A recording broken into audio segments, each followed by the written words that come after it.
3 habits you want to let go of as soon as possible in your union, and you probably don't even know that you're doing them. Before we get started, I'm Kanisha, Twin Flames Universe. Definitely like and subscribe, and let's jump into the 3 habits you want to let go of as soon as possible. The first one is going to be assuming. Assuming in your twin flame union. This may look like, I assume he's talking to other women. I assume she has other men that she's going out on dates with. I assume he doesn't want to talk with me or spend time with me. I assume I am not the one for her, or she thinks I'm not the one for her. When we assume, especially with our twin flame, who shares one consciousness with us, they are going to show you that your assumption is correct because it's what you believe. And your twin flame is your perfect mirror. So what do they have to do?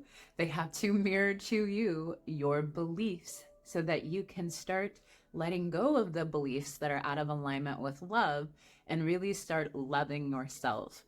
So one of the things that I've heard my guru Shilia say is, in Twin Flame Romance Attraction course, assume your wish fulfilled daily.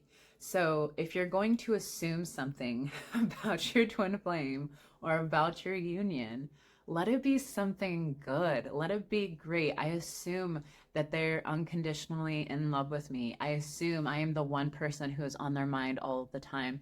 I assume that they deeply love and adore me at my core. I assume that I am the perfect match for them and there's no one else that is perfect for them than me. I assume that everything is working out for my highest good.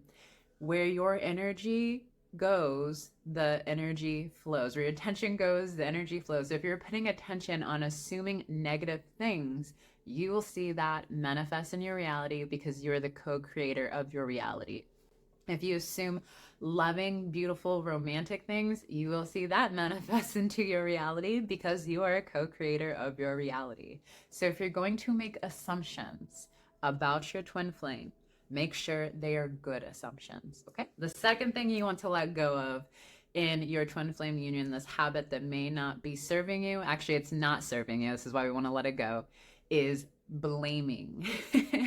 And this can look like, we're not in a relationship because they need to figure this out, or we're not in a relationship because they have a third party situation, or we're not in a relationship because they're not ready for a relationship. That is you putting the blame on them for why you're not in union. Again, you and your twin flame are one, and they're always going to mirror to you your core belief. So if you're not in union with your twin flame, it's because somewhere you don't want to be. Somewhere you have a fear about being with them. Usually, from what I've seen with clients and within myself, the core upset about why you're not with your twin flame is around the idea that they are going to truly see who you are at the core, flaws and all. They're going to see every side of you. And to a lot of people, that can be kind of scary. That level of vulnerability and intimacy can be a lot. And so when those things come up, it's natural for us to just point the finger and blame and not take full responsibility. However, the mirror exercise is here to gently point you back to where you're doing this with inside of yourself so that you can heal it and have that healed within your union. And then your twin flame mirror back to you the more loving choice. So any place where you find yourself saying, my twin flame and I aren't together because they need to do this, or they haven't done this, or they don't notice me as their twin flame, is actually looking outside of yourself instead of going within and healing it. For example, I would say something along the line like, my twin flame doesn't want to co-parent with me because he just doesn't want to be a parent. That was assuming, and I was also blaming in a sense of why we weren't together. But when I really started to heal this at the core, it was actually revealed to me by him that there was this fear that maybe he wouldn't be good enough and that maybe he wouldn't actually fit in into the family like he would hope that he would. And there was also this fear that if somehow something wouldn't work out in our union, not only would he be losing me, but he would be losing my children as well. And so I had to see that I actually held that fear within myself too.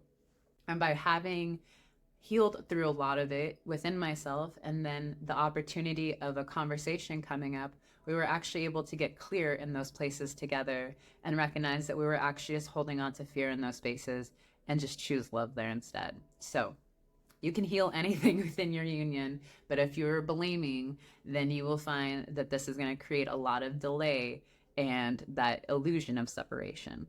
And last but not least, the third habit that you want to let go of in order to really start healing your union is going to be expectations.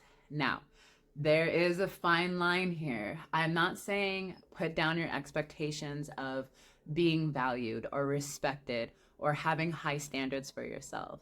But I am saying let go of expecting them to show up in a way that you need them to in order to feel loved. This is actually along the lines of conditional love. So for example, I expect you to communicate with me on a daily basis. I expect you to commit to me if you're going to have my time and attention. Now, I say this with a lot of compassion. It's not appropriate for you to expect something from someone else if you're not giving it to yourself already. So if you're expecting complete communication all the time, but somewhere you're not communicating with yourself, it's actually inappropriate to expect that from someone else when you're not giving it to yourself, especially your twin flame. They can only give to you what you're already giving to yourself because you're one and they are your mirror. If you're expecting commitment from your twin flame and have all these stipulations and want them to meet all of these expectations, but somewhere you're not meeting them within yourself, again, it's not appropriate. And it's really important that you choose to love your twin flame and accept them unconditionally, no matter what's going on in your union. This is how you actually transcend the upset, is by loving unconditionally and releasing any conditions. I need you to show up this way in order for me to love you. That doesn't feel good at all. So when you really are choosing to be with your true twin flame, remember that their only job is to love you unconditionally. Their job is to mirror to you where you're out of alignment with love. And when you heal it, they will also mirror to you that love back to you. And so letting go of assuming, blaming, and expectations, and really choosing to love yourself unconditionally, showing up for yourself, becoming your own best friend, your own ultimate lover. This is a self-love journey. This is an inner journey. And so your twin flame is here to help you ascend, help you become the best version of yourself, and learn how to not only unconditionally love you, but unconditionally love them too. And when you do that, you will have an unstoppable, unbreakable, harmonious union. So I hope this video was very helpful. If you need more support on your twin flame journey, definitely check out twinflamesuniverse.com. There are many free resources there for you. There are a lot of just support and guidance for you to go deeper into your twin flame journey with the most gentleness and compassion. And also check out the Ascension coaches. They are here to help you move gently into your harmonious union. They're here to help guide you through any upsets and any blocks that you may be having in your union with your twin flame.